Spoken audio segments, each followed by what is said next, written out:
Hello बच्चों। आज बहुत ही इम्पोर्टेंट टॉपिक है intermediate goods and final goods. अधिकतर एग्जाम में पूछा जाता है बच्चों। तो इसको समझने के लिए सबसे पहले हम बात करेंगे बच्चों कि गुड्स के बारे में, कि इंटरमीडिएट गुड्स और फाइनल गुड्स को हम कैसे समझें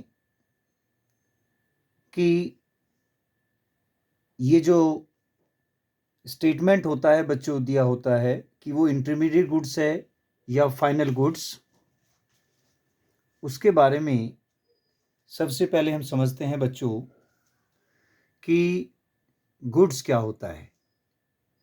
उससे कैसे पता चलेगा कि ये इंटरमीडिएट गुड्स है या फाइनल गुड्स। तो बच्चों, कोई गुड्स है, मान लो, सबसे पहले हमें ये देखना है कि जो वो गुड्स है वो हु बॉट, किसने खरीदा। क्वेश्चन ये है कि जो गुड्स है वो किसने खरीदा।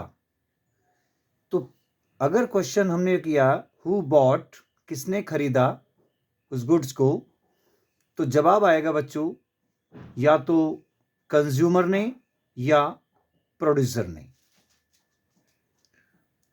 अगर कंज्यूमर आ रहा है उसमें कि भाई कंज्यूमर ने उसको खरीदा है, तो वे क्या होते हैं बच्चों, कंज्यूमर गुड्स हैं। क्या होते हैं? Consumer goods. और जो कंज्यूमर गुड्स होते हैं जैसे टीवी, शुगर या कोई भी सामान और हो सकता है, तो वो कुछ भी खरीदे, अगर नाम आ गया कंज्यूमर गुड्स, किसने खरीदा? कंज्यूमर ने, तो वो क्या हो जाते हैं? Consumer goods. और उन्हें हम बोलते हैं बच्चों फाइनल गुड्स। कि जो कंज्यूमर गुड्स होते हैं उनको हम क्या कहेंगे? वो है हमारे फाइनल गुड्स। ये इसकी पहचान है बच्चों। अगर आंसर आता है बच्चों कि ये गुड्स किसने खरीदा, अगर वो कहता है कि प्रोड्यूसर ने खरीदा है, तो उन्हें कहते हैं बच्चों हम प्रोड्यूसर गुड्स। क्या कहते हैं उनको बच्चों? Producer goods. अब जब प्रोड्यूसर गुड्स है, वो उन्होंने जवाब दिया कि प्रोड्यूसर गुड्स है, तो अब हमें ये क्वेश्चन करना पड़ेगा उनसे, किस लिए खरीदा? प्रोड्यूसर गुड्स तो है, लेकिन किस पर्पस के लिए? उसका पर्पस क्या है? What did you buy for? किस लिए खरीदा, उसका पर्पस क्या है? तो वो बताएगा बच्चों कि मैंने जो प्रोड्यूसर गुड्स खरीदा है वो रॉ मटेरियल के लिए खरीदा है। उसका जो पर्पस है, मैं क्या करूंगा उस गुड्स का? रॉ मटेरियल के करूंगा या इन्वेस्टमेंट के लिए, ये हमें पता चल जाएगा। तो अगर वो रॉ मटेरियल कहता है बच्चों कि रॉ मटेरियल के खरीदा है कि मुझे उसको फर्दर प्रोडक्शन में लगाना है, या फॉर रीसेल,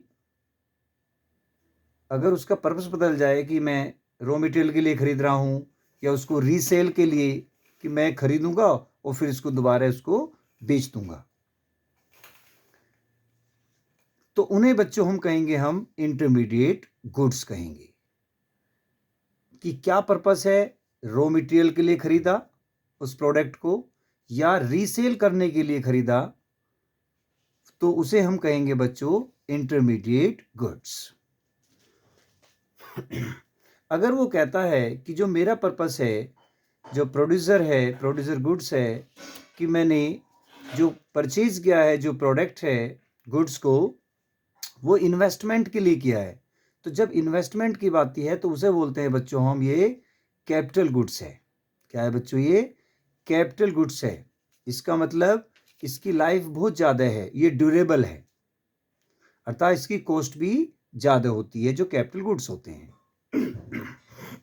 तो जब कैपिटल गुड्स का नाम आएगा बच्चों कि ये कैपिटल गुड्स है, तो उसे बोलते हैं हम फाइनल गुड्स। इसका मतलब फाइनल गुड्स की जब भी हम बात करेंगे तो उसमें क्या होगा बच्चों? कंज्यूमर गुड्स और कैपिटल गुड्स अगर होते हैं तो वो क्या कहे जाएंगे? Final goods. और अगर रॉ मटेरियल या रीसेल के पर्पज से हमने उसको परचेज किया है, बाई किया है, तो वो कहे जाएंगे इंटरमीडिएट गुड्स। ये हमेशा ध्यान रखें बच्चों। तो अब हम क्वेश्चन कैसे आता है बच्चों एग्जाम में, उसको आप ध्यान से समझें कि distinguish between intermediate goods and final goods, give examples. ऐसे क्वेश्चन आता है बच्चों कि इंटरमीडिएट गुड्स और फाइनल गुड्स में क्या डिफरेंस है, एग्जांपल्स आपने उनके देने हैं, दोनों के, इंटरमीडिएट गुड्स के भी और फाइनल गुड्स के भी। ओके, तो हम शुरू करते हैं बच्चों। सबसे पहले नंबर 1, क्या होते हैं intermediate goods? These goods are used as raw material, कि जो इंटरमीडिएट गुड्स होते हैं उनको हम रॉ मटेरियल की तरह उसका यूज किया जाता है। ये ऐसे गुड्स हैं वो रॉ मटेरियल की तरह यूज किए जाएंगी। For production of other goods, कि हमें क्या करना पड़ेगा, उसका, उस जो रॉ मटेरियल है उसका यूज करके हमें दूसरा गुड्स को तैयार करना है। कि सपोज कि एक आपने मार्केट से लकड़ी ली और लकड़ी हमने क्या किया बच्चों, उससे चेयर वगैरह बना दी हैं। अगर चेयर वगैरह बन जाती हैं तो इसका मतलब है कि जो लकड़ी है आपकी, जो वो आपकी रॉ मटेरियल कही जाएगी। और उसके बाद फिर एक फाइनल गुड्स तैयार हो जाएगा आपको, जिसे हम कह रहे हैं चेयर, अर्थात फाइनल यूजर के लिए वो रेडी है। अच्छा, या हम ये भी कह सकते हैं for resale in the same year, उसी साल में उसको रीसेल किया गया हो, तो भी हम उन्हें कहते हैं बच्चों इंटरमीडिएट गुड्स। तो इंटरमीडिएट गुड्स का मतलब होता है बच्चों कि ये वे गुड होते हैं जो रॉ मटेरियल की तरह यूज किए जाते हैं for production of other goods, कि हमें प्रोडक्शन करना है, उसके लिए दूसरा गुड्स हम तैयार करेंगे उस रॉ मटेरियल की हेल्प से। अर्थात जो रॉ मटेरियल होता है बच्चों, वो एक तरह से क्या होता है बच्चों, अपने आप को नष्ट करके नई चीज बना देता है, नई चीज का प्रोडक्शन हो जाता है। तो एक तो हो गया बच्चों, अगर रॉ मटेरियल है, फर्दर प्रोडक्शन में उसका यूज किया गया है, तो वो इंटरमीडिएट गुड्स है। या उसको रीसेल किया गया हो सेम ईयर में, तो भी क्या कहेंगे उसको, इंटरमीडिएट गुड्स। जैसे मान लो कोई एक कंपनी है, उसने प्रोडक्ट तैयार किया और उसने दूसरी कंपनी को उसको बेच दिया है, तो वहां पर जो पहली कंपनी ने जो प्रोडक्ट बेचा है वो क्या है बच्चों, एक रॉ मटेरियल की तरह काम कर रहा है, इसलिए उसे हम कहते हैं इंटरमीडिएट गुड्स। फाइनल गुड्स क्या होते हैं? These goods are meant for final consumption by consumer. ये ऐसे गुड्स होते हैं बच्चों कि जो कंज्यूमर के द्वारा इसका फाइनल कंजप्शन कर लिया जाता है।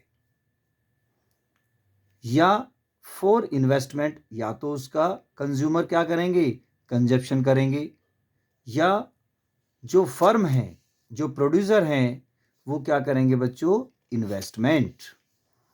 फॉर इन्वेस्टमेंट बाय फर्म्स, मतलब प्रोड्यूसर्स के द्वारा क्या होगा, इन्वेस्टमेंट। अगर मैं कह रहा हूं बच्चों कि जो गुड्स कंज्यूमर के द्वारा फाइनल कंजप्शन किया गया है उन्हें बोलते हैं कंजप्शन गुड्स, और जो प्रोड्यूसर्स होते हैं या फर्म के द्वारा जो इन्वेस्टमेंट हुआ उन्हें बोलते हैं capital goods. They can be consumption goods और कैपिटल गुड्स, दोनों हो सकते हैं। तो क्लियर हो गया बच्चों कि इंटरमीडिएट गुड्स में क्या होगा बच्चों, या तो रॉ मटेरियल, यहां भी बताया था मैंने, देखो पर्पस क्या है उसका, या तो रॉ मटेरियल होगा या उसका रीसेल होगा, तो वो कहे जाते हैं इंटरमीडिएट गुड्स। तो क्लियर है, रॉ मटेरियल और रीसेल, इन पे फोकस करें तो ये हो जाएगा इंटरमीडिएट गुड्स।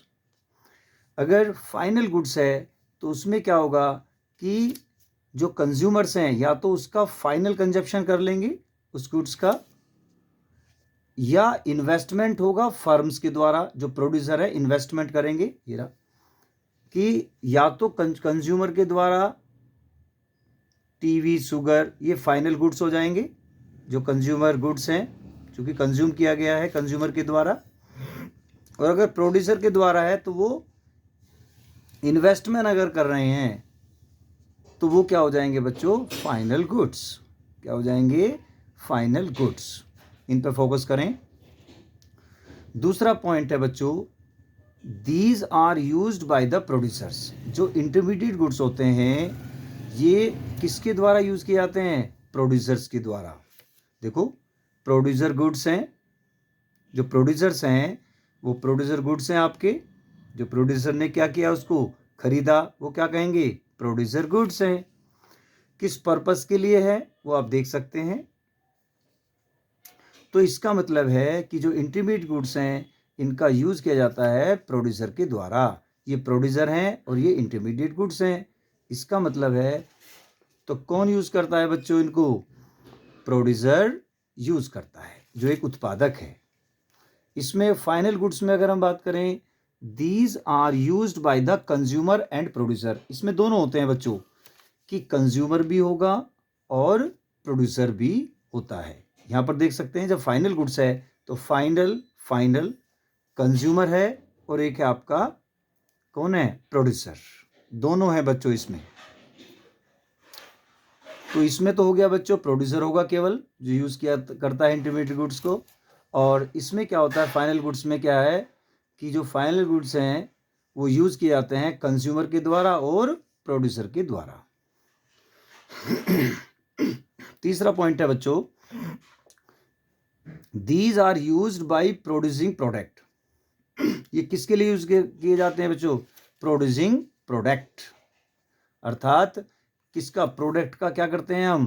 प्रोडक्शन किया जाता है, उसके लिए यूज करते हैं इंटरमीडिएट गुड्स को। जो रॉ मटेरियल वगैरह होता है उसको हम क्या करते हैं कि उसका यूज करके नए प्रोडक्ट को प्रोड्यूस कर लेते हैं। किसमें? इंटरमीडिएट गुड्स में। अगर फाइनल गुड्स की बात करें, these are used for satisfying human wants and investment. इनका यूज किया जाता है बच्चों कि जो सेटिस्फाइंग ह्यूमन वांट्स हैं उसके लिए यूज किया जाएगा और फॉर इन्वेस्टमेंट के लिए, इनके लिए हम यूज करते हैं। तो कहते हैं बच्चों ये फाइनल गुड्स हैं इनका। और जो इंटरमीडिएट गुड्स हैं, it is not included in national income. इनको हम किस में इंक्लूड नहीं करते? नेशनल इनकम में, क्योंकि ये क्या है बच्चों? रॉ मटेरियल है, इंटरमीडिएट गुड्स हैं, इसलिए हम इनको नेशनल इनकम में इंक्लूड नहीं करते। अगर हम फाइनल गुड्स की बात करें, इनको इंक्लूड किया जाता है नेशनल इनकम में, कि जो फाइनल गुड्स होगा उसको हम नेशनल इनकम में काउंट इंक्लूड करते हैं। ये हमेशा ध्यान रखें बच्चों, जो फाइनल गुड्स है वही इंक्लूड होता है नेशनल इनकम में।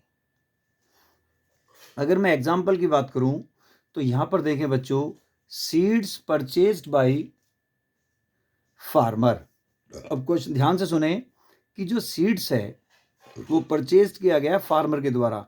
अब देखो ध्यान से कि ये कंज्यूमर है या प्रोड्यूसर है। तो क्या है बच्चों? फार्मर एक प्रोड्यूसर है। क्या है बच्चों? प्रोड्यूसर है। और जो सीड्स हैं किसके द्वारा परचेज किए गए? फार्मर के द्वारा। इसका मतलब क्या हुआ? ये प्रोड्यूसर गुड्स हो गया। क्या है बच्चों? ये प्रोड्यूसर गुड्स है, क्योंकि किसने खरीदा? प्रोड्यूसर ने इसको परचेज किया है सीड्स। लेकिन बात वो है कि क्या ये रॉ मटेरियल, इसका पर्पस क्या है? जो फार्मर ने सीड्स खरीदा है वो क्या है बच्चों? उसका पर्पस क्या है? कि सीड्स जो है एक रॉ मटेरियल की तरह काम कर रहा है। किसकी तरह बच्चों? रॉ मटेरियल, चूंकि इससे क्या करना है उसको फिर फर्दर प्रोडक्शन करना है। इसका यूज करके फिर वो क्या करेगा? प्रोड्यूसिंग, अर्थात उनकी जो प्रोडक्ट है उनको वो तैयार करेगा। इसका मतलब सीड्स क्या है बच्चों? यहाँ पर रॉ मटेरियल है। तो जब रॉ मटेरियल है तो हम क्या कहेंगे इसको? Intermediate goods. नेक्स्ट है चॉक परचेज्ड इन स्कूल। अब जो चॉक है वो क्या है बच्चों, ड्यूरेबल तो है नहीं। परचेज्ड इन, स्कूल में परचेज की गई है, तो उसकी जो लाइफ है बच्चों चौक की, अब ये देखो कंज्यूमर है या प्रोड्यूसर है, तो कंज्यूमर तो है नहीं, क्या है बच्चों, ये स्कूल में खरीदी गई है, स्कूल में, इसका मतलब प्रोड्यूसर है। तो क्या करेगा चौक, इसकी ज़्यादा लाइफ तो नहीं है, चूंकि ये क्या करते हैं, चौक का प्रयोग जो टीचर्स वगैरह हैं वो बच्चों को पढ़ाएंगे और उसको 2-3 दिन में ही उसको कंप्लीट फिनिश हो जाएगी। इसका मतलब चौक जो है किस लिए है, कि भाई सर्विस दे रही, सर्विस के लिए यूज़ की जा रही है, कि बच्चों को पढ़ाया जा रहा है, उसमें उसका यूज़ है, इसलिए चौक क्या कही जाती है, रॉ मटेरियल है। क्या है बच्चों, रॉ मटेरियल। इसलिए चौक परचेज्ड इन स्कूल, उसे कहते हैं हम इंटरमीडिएट गुड्स है। यहां पर देखें बच्चों इसके एग्जाम्पल्स। मशीन, मशीन क्या है बच्चों, पहले ध्यान से देखें, मशीन फाइनल गुड्स का एग्जाम्पल है, लेकिन कैसे, जब मशीन है आपकी, तो मशीन देखिए बच्चों कि ये कंज्यूमर गुड्स है, कंज्यूमर ने इसको खरीदा या प्रोड्यूसर ने खरीदा है। तो अधिकतर जो मशीन है बच्चों कि वो खरीदी जाती है प्रोड्यूसर के द्वारा, कंज्यूमर भी खरीद लेते हैं, लेकिन यहाँ पर हम मान रहे हैं कि बच्चों कि जो ये मशीन है वो प्रोड्यूसर ने इसको खरीदा है। ओके, जब प्रोड्यूसर ने खरीदा है तो उसका पर्पस क्या है, पर्पस क्या है बच्चों, एक रॉ मटेरियल की तरह खरीदा उसको या एक इन्वेस्टमेंट किया है, तो ये क्या है बच्चों, एक इन्वेस्टमेंट है। मशीन क्या होती है बच्चों, क्योंकि ये ड्यूरेबल है, क्या है बच्चों, ये ड्यूरेबल है, इसकी लाइफ बहुत है, काफ़ी कॉस्ट होती है मशीन की, तो इसका मतलब है ये प्रोड्यूसर ने इसको खरीदा है, और ये क्या है, किस पर्पस से खरीदा, पर्पस क्या है उसका, इन्वेस्टमेंट। तो जब ये इन्वेस्टमेंट के लिए खरीदी है तो इसका मतलब क्या है बच्चों, ये फाइनल गुड्स है। क्या है बच्चों, ये फाइनल गुड्स कही जाएगी, मशीन क्या हो जाएगी बच्चों, final goods. Car purchased by house holds, अब देखो ध्यान से कि भाई कार परचेज्ड है किसके द्वारा, हाउस होल्ड के द्वारा। अब हाउस होल्ड कौन है भाई, कंज्यूमर है प्रोड्यूसर है, कंज्यूमर है, तो जब ये कंज्यूमर है तो कुछ सोचना ही नहीं है, इसका मतलब क्या है बच्चों, ये फाइनल गुड्स है।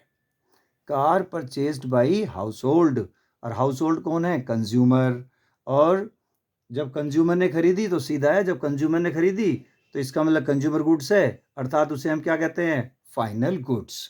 तो फाइनल गुड्स के दो पार्ट हैं कि कंज्यूमर गुड्स और दूसरे हैं कैपिटल गुड्स, तो वे तो हो जाएंगे बच्चों फाइनल गुड्स। और अगर जो पर्पस है, जो प्रोड्यूसर ने जो परचेज किया है गुड्स को, अगर उसने उसका पर्पस है रॉ मटेरियल या रीसेल के लिए, तो उसे कहते हैं बच्चों हम इंटरमीडिएट गुड्स।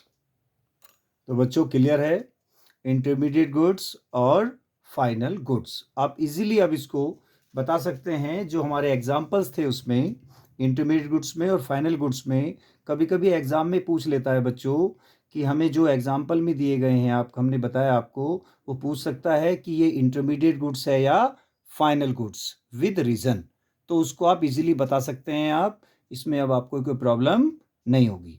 अब एक अगला टॉपिक है बच्चों, स्टॉक एंड फ्लो, ये भी बहुत इंपॉर्टेंट है, ये भी एग्जाम में अधिकतर पूछा जाता है बच्चों, तो इसको आप ध्यान से समझें, बहुत ही इजी है, ध्यान से देखिए बच्चों। हमने पहले स्टॉक और फ्लो के बारे में थोड़ा बताया बच्चों, देखिए ध्यान से, फिर उसके बाद क्वेश्चंस और फिर उसका डिफरेंस वो हम आपको क्लियर करेंगे। तो यहाँ पर बच्चों देखिए ध्यान से कि ये एक टंकी है जिसके अंदर ये जो आप देख रहे हैं रेड लाइन, इससे नीचे में 100 लीटर इसमें वाटर है, और ये हमने जो मेज़र किया उसको, वो किया है बच्चों 8 AM। ध्यान समझें स्टॉक और फ्लो के बारे में। तो अगर मैंने ध्यान से देखा, मैं आपके घरों में भी टंकियां होती हैं बच्चों, तो आप देखते हैं सुबह सुबह अगर आप जाते हैं वहाँ पर तो देखते हैं पानी में आपकी टंकी जो है पूरी भरी होती है, तो उसमें कुछ खाली भी हो सकती है। तो हम यहाँ पर देखा हमने कि उसके अंदर 100 लीटर वाटर है। हमने एग्जैक्ट 8 बजे गए वहाँ पर हमने देखा, तो हमने देखा बच्चों कि एक तरह से जो क्वांटिटी है उस जो टंकी है आपकी उसके अंदर 100 लीटर है। इसका मतलब इसे कहेंगे हम स्टॉक है। क्या है बच्चों ये? स्टॉक। इसका मतलब मैंने 8 बजे उसमें देखा जाके एग्जैक्ट। इसका मतलब है कि ये पार्टिकुलर पॉइंट ऑफ टाइम पर हमने उसको मेजर किया है कि सही 8 बजे देख लिया कि जाके कितना पानी भरा है, 100 लीटर। तो इसलिए हम कहते हैं उसको स्टॉक। क्या बोलते हैं? स्टॉक। अर्थात एक क्वांटिटी है, एक वेरिएबल है। ओके। अगर हमने एक उसके बाद हमने क्या किया इसमें, एक टेप जो है आपने हमने एक ओपन किया ऊपर से इसमें, और उसके अंदर पानी और उसके अंदर स्टोर कर दिया। तो जब हमने टेप को चलाया तो हमने देखा बच्चों उसमें 1 मिनट में, अगर पर मिनट के हिसाब से देखें तो उसके अंदर जो पानी आ रहा है वो है 10 लीटर। ये देखिए आप ध्यान से, कितना है बच्चों? 10 लीटर। इसका मतलब है उसमें क्वांटिटी जो है उसकी वो क्या हो गई? इंक्रीज हो गई है। और पानी ये आ रहा, देखो बेटे ध्यान से देख रहे हैं, तो इसे बोलते हैं हम फ्लो। क्या बोलते हैं इसको? हम फ्लो बोलते हैं। क्योंकि पर मिनट के हिसाब से हमने देख लिया उसमें कितना पानी और आ गया बेटे एक्स्ट्रा, 10 लीटर। तो इसे बोलते हैं हम फ्लो। तो जो वेरिएबल है, जो क्वांटिटी है, या तो इंक्रीज होगा या डिक्रीज होगा। फ्लो। अगर मान लो 100 लीटर पानी है उसके अंदर, और मैंने यहाँ पर नीचे एक कोई टंकी लगा रखी है, इसी में टंकी में आपकी में छोटी वाली टेप लगा रखी है छोटी सी, तो उससे अगर मैं पानी निकाल लेता हूँ उसमें से, तो क्या हो जाता है? डिक्रीज हो जाएगा। तो उसे ही क्या बोलते हैं बच्चों? फ्लो। क्या बोलते हैं इसको? फ्लो। तो हमेशा ध्यान रखें, फ्लो जो है मेजर किया जाता है बच्चों over a period of time. कैसे मेजर करते हैं? Over a period of time. जैसे पर मिनट, पर आवर, ये हम इसमें मेजर करते हैं। लेकिन स्टॉक को हम मेजर करते हैं at a particular point of time. एक निश्चित बिंदु पर उसको हम चेक कर लेते हैं कि इस समय कितना इसके अंदर वाटर है। 100 लीटर था तो उसे हमने कहा स्टॉक। इसका मतलब इसमें टाइम का कोई इसमें है नहीं, लेकिन टाइम उसके अंदर हम देखा जाता है, पर मंथ है, पर ईयर है, वो हम इसमें देखते हैं फ्लो में। तो बच्चों क्लियर है कि अगर टाइम आपको नहीं नजर आ रहा है कि एग्जैक्ट 8 AM है, भी मैंने देख लिया कि इस समय मेरी पॉकेट में कितने पैसे हैं, तो वो क्या है बच्चों? स्टॉक है। क्या है बच्चों? स्टॉक। एग्जैक्ट मतलब at a particular point of time पर हमने देख लिया कितना पैसा है। जैसे हम देखें भाई, हम पता करें कि भाई टैंक में कितना पानी है, वाटर इन ए टैंक, पानी कितना है वाटर उसमें टैंक में, तो वो क्या हो जाएगा? स्टॉक है। या हम ये देखें कि पॉपुलेशन कितनी है, एज ऑन कोई डेट आपको दे दी, जैसे 31 मार्च 2024, तो हमने बता दिया कि 31 मार्च, इसमें टाइम तो है नहीं और पॉपुलेशन पूछ रहा है वो, तो इसका मतलब एग्जैक्ट, अर्थात हम उसको at a particular point of time पर हम चेक कर रहे हैं, तो इसलिए हम कहते हैं स्टॉक। क्या बोलते हैं इसको? स्टॉक। तो बच्चों ये आपको समझ में आना चाहिए, बहुत इजी है। अब इसका डिफरेंस कैसे आता है एग्जाम में, वो देखिए बच्चों, distinguish between stock and flow with example. तो सबसे पहले स्टॉक और फ्लो, इस तरह से आपने जब डिफरेंस पूछे तो आप इस तरह से जरूर बनाएं, स्टॉक और फ्लो लिखें, फिर उसके बाद पॉइंट्स बना के उसका आंसर देना है। अगर 3 मार्क्स का है तो 3 डिफरेंस दे दें, 2 मार्क्स का है तो आप 2 उसमें डिफरेंस देंगे। एक डेफिनेशन लिख दें, एक एग्जाम्पल आप लिख सकते हैं। कोई भी आप उसको, जब आप क्लियर हो जाए कंसेप्ट, तो आप कोई सा भी उसमें पॉइंट्स बना सकते हैं। तो देखो बच्चों, स्टॉक, इट्स रेफर्स टू, इसका क्या मतलब है? It's refers to the variable which is measured at a particular point of time.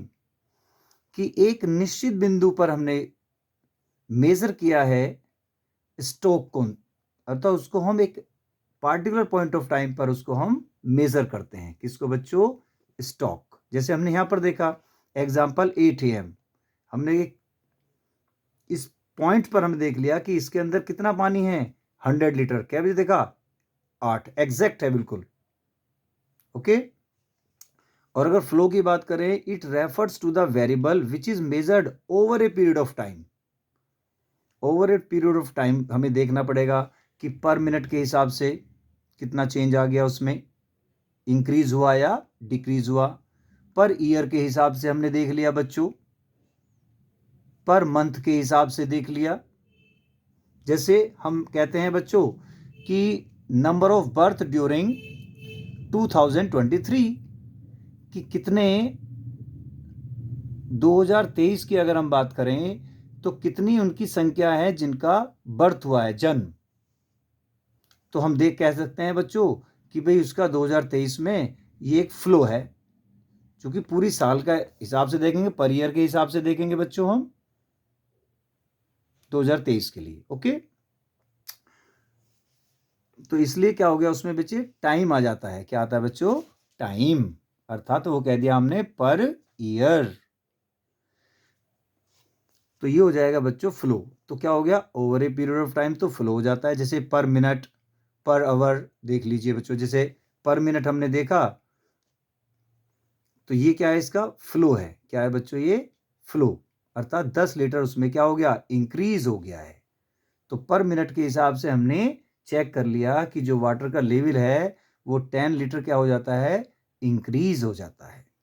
तो वो क्या है बच्चों, फ्लो है। क्या है बच्चों, flow. It has no time dimension, उसमें कोई क्या नहीं होता बच्चों, टाइम डायमेंशन नहीं होता। देख लो, एग्जैक्ट हमने 8 बजे देख लिया, दैट्स ऑल, कोई टाइम डायमेंशन नहीं है। लेकिन इट हैज टाइम डायमेंशन, इसमें टाइम होता है। जैसे पर मिनट के हिसाब से देखा, पर आवर के हिसाब से देखें, per month, per year. Okay, it is a static concept. ये कैसा होता है बच्चों, जो स्टॉक है वो स्टैटिक कंसेप्ट है।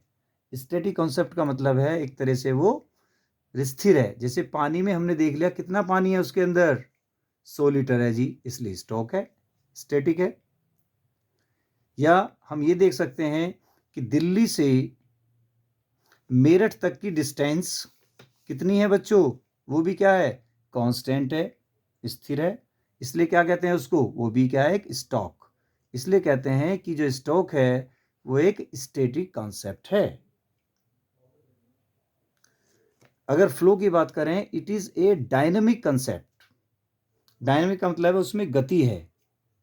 क्या होती है बच्चों, उसमें गति होती है, उसके अंदर डायनेमिक है। अब इतना है, उसके बाद फिर उसमें चेंज आ गया, अर्थात डायनेमिक आ गई, गति। जैसे स्पीड है, अब 30 की स्पीड चल रही है, फिर 40 की हो गई, स्पीड इंक्रीज हो गई है, अर्थात उसके वो उसे बोलते हैं हम फ्लो। क्या बोलते हैं बच्चों, फ्लो है। अर्थात हम ये कह सकते हैं जो फ्लो है वो डायनेमिक कंसेप्ट है। अगर एग्जाम्पल की बात करें, जैसे वाटर इन ए टैंक, कि टैंक के अंदर पानी, आपने देखा एक टैंक है उसके अंदर पानी है, तो वो क्या है बच्चों, स्टॉक है। क्या है बच्चों, स्टॉक। चूंकि उसको हम कैसे मेजर कर रहे हैं, at a particular point of time, एक निश्चित बिंदु पर हमने उसको चेक कर लिया कि भाई टैंक में वाटर कितना है, वो देख लिया, तो उसे बोलते हैं स्टॉक। यही कह सकते हैं पॉपुलेशन एज ऑन 31 मार्च 2024, कि पॉपुलेशन, जनसंख्या कितनी है 31 मार्च, 31 मार्च 2024 क्या है बच्चों, एक particular at a point of time पर, इस टाइम पर देख रहे हैं कितनी पॉपुलेशन है, तो इसलिए हम कह रहे हैं उसको स्टॉक। और फ्लो में क्या है बच्चों, नंबर ऑफ बर्थ ड्यूरिंग 2023 में कितने बच्चों का जन्म हुआ, उनकी संख्या कितनी है। ड्यूरिंग से क्लियर है कि एक फ्लो है, अर्थात पर ईयर के हिसाब से हम इसको कैलकुलेट करेंगे। नेशनल इनकम भी वही है, कि नेशनल इनकम एक दिन की तो देखेंगे नहीं, पूरी साल की देखी जाती है, कि पूरे साल में कितनी नेशनल इनकम है, अर्थात पर ईयर। तो आ गया बेटे, क्लियर हो गया कि उसके अंदर टाइम आ गया है, इसलिए हम कह रहे हैं उसको फ्लो है। प्रॉफिट, प्रॉफिट भी यही है बच्चों, कि प्रॉफिट का मतलब है ये भी क्या है, एक फ्लो है। क्योंकि कंपनी होती है उसका प्रॉफिट हम ईयरली चेक करते हैं कि पर ईयर के हिसाब से उसको कितना प्रॉफिट है। तो यहाँ पर ये फ्लो होता है। तो बच्चों अगर टाइम नहीं है बिल्कुल भी, कोई भी उसमें फिक्स है at a point of time, तो वो स्टॉक हो जाएगा। अगर उसमें over the period of time के बारे में बात हो रही है कि उसमें आप इतना है, फिर उसके बाद चेंज आ गया उसके अंदर, या इंक्रीज हो सकता है, डिक्रीज हो सकती हैं, तो वो हो जाएगा बच्चों आपको फ्लो। ठीक है बच्चों, क्लियर हो गए होंगे दोनों पॉइंट्स, स्टॉक एंड फ्लो और intermediate goods and final goods. Very important है एग्जामिनेशन पॉइंट ऑफ व्यू से, इनको जरूर करें बच्चों। और कभी कभी क्वेश्चंस ऐसे आ जाते हैं कि हम ये एग्जाम में पूछ लेते हैं बच्चों कि जैसे वाटर इन ए टैंक या पॉपुलेशन एज ऑन 31 मार्च 2024, ऐसे बहुत सारे उसके क्वेश्चंस बन सकते हैं कि इसको हम क्या कहेंगे, स्टॉक कहेंगे या फ्लो। तो इसके बारे में आप इजीली कैलकुलेट कर सकते हैं, ध्यान से अगर सोचेंगे तो इजीली इसको कर पाएंगे। बहुत ही इजी क्वेश्चंस हैं और ये डिफरेंस जरूर करें, बहुत इंपॉर्टेंट है बच्चों। ओके, टेक केयर बच्चों। Okay everyone, bye.